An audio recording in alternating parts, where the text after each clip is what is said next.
Now I want to go to the question that you three have been waiting for, which is what needs to be fine-tuned, reconsidered, adjusted, whatever language you want to put around that. And the first thing that I have already down on my list is that you need to have a number of one-on-one conversations with each of your kids. So that's really clear. What else is a next step? I think looking at the irrevocable life insurance trust and seeing, is there a way to preserve what it can do without the complexity of trust ownership? Because, you know, there's a lot of hoops you got to go through for that to actually work. And having been in the business for a long time, I know what the hoops are and I know how to get through them. Michael knows what the hoops are and how to go through them, but it's still a pain in the neck to go through the hoops to make it work. And it's chiefly to be able to make the resource that appears in that trust available to the family with no tax exposure. Life insurance is income tax free from the get-go. It's the estate tax we need to avoid. And the estate tax is pretty much a non-issue for people with estates our size.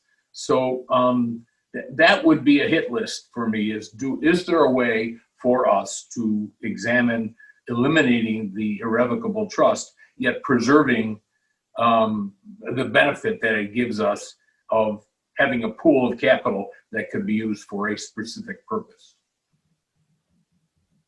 I mean, frankly, if all four kids agreed to what the purpose of the fund would be, we wouldn't need the trust to do it. So there's a possibility, but we need a lot of conversation before we went down that route. Maureen, what would you add to that list of things to be reconsidered or adjusted?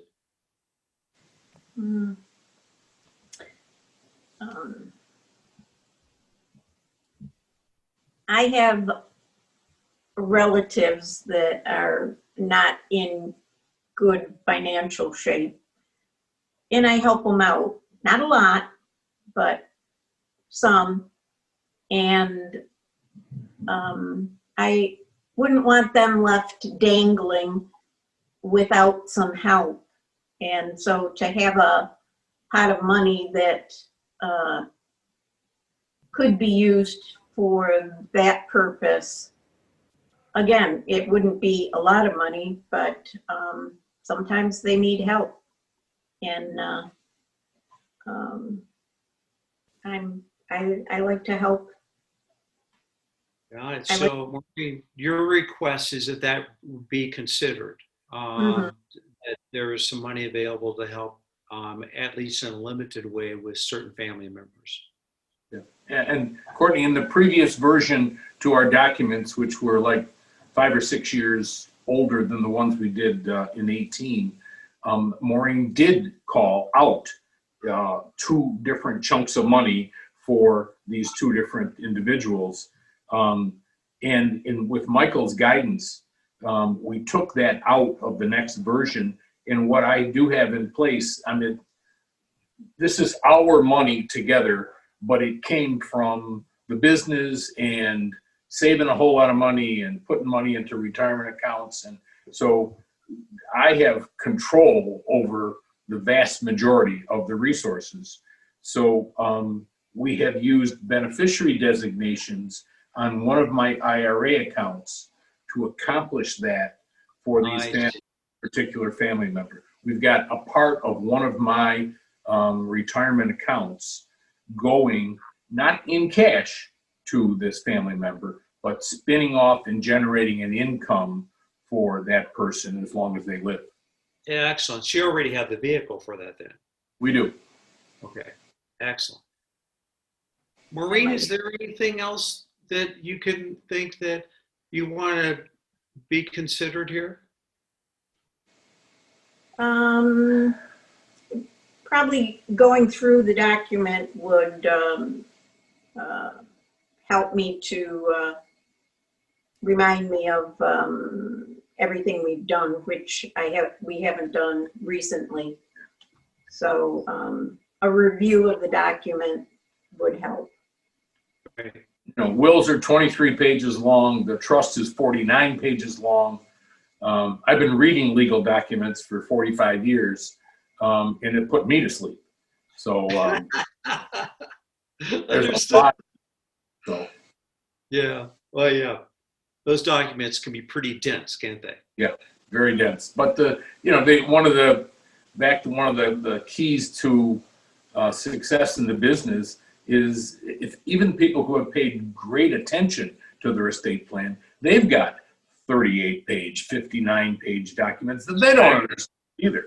So to be able to pull out the nuggets and say, this is what it says. Is this what you want? Yeah, that's what I wanted. Okay. Or no, that's not what I wanted. Then let's fix it. That's a really great, if I can jump in real quick, that's a great point. Dad, you and I have a colleague that serves somebody that's in the top 100 wealthiest people in the country.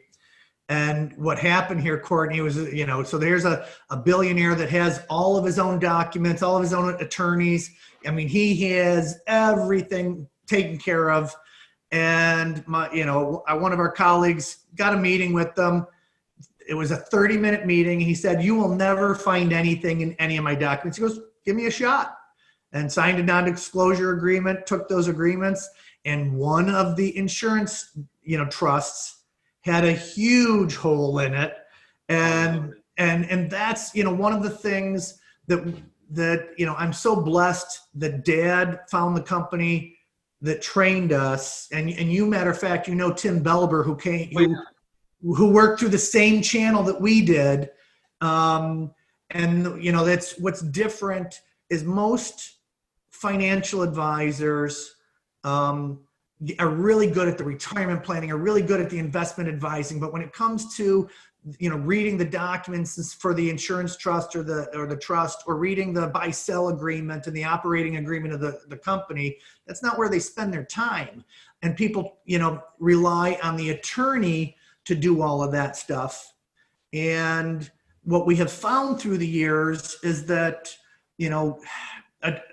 most attorneys, even really, really good ones, have a certain set of documents that they use, the templates.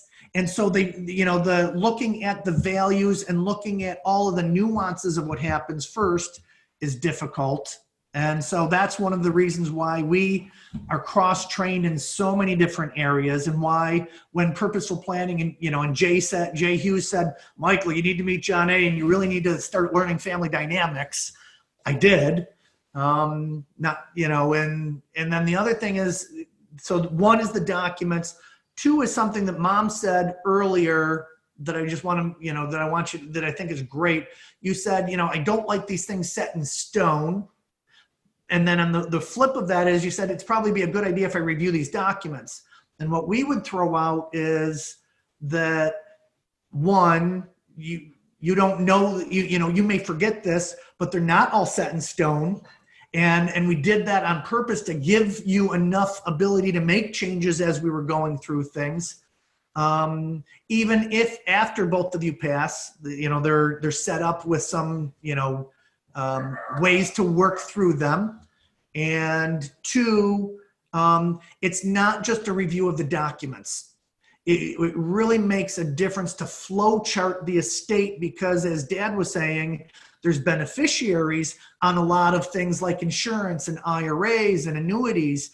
And unless you flow chart it, you may be surprised to find out that the document doesn't match up to what's actually happening. And so there's just that extra layer to it. So we will do that, Mom. I promise we'll flow chart that again for you. Kay's going to be really excited.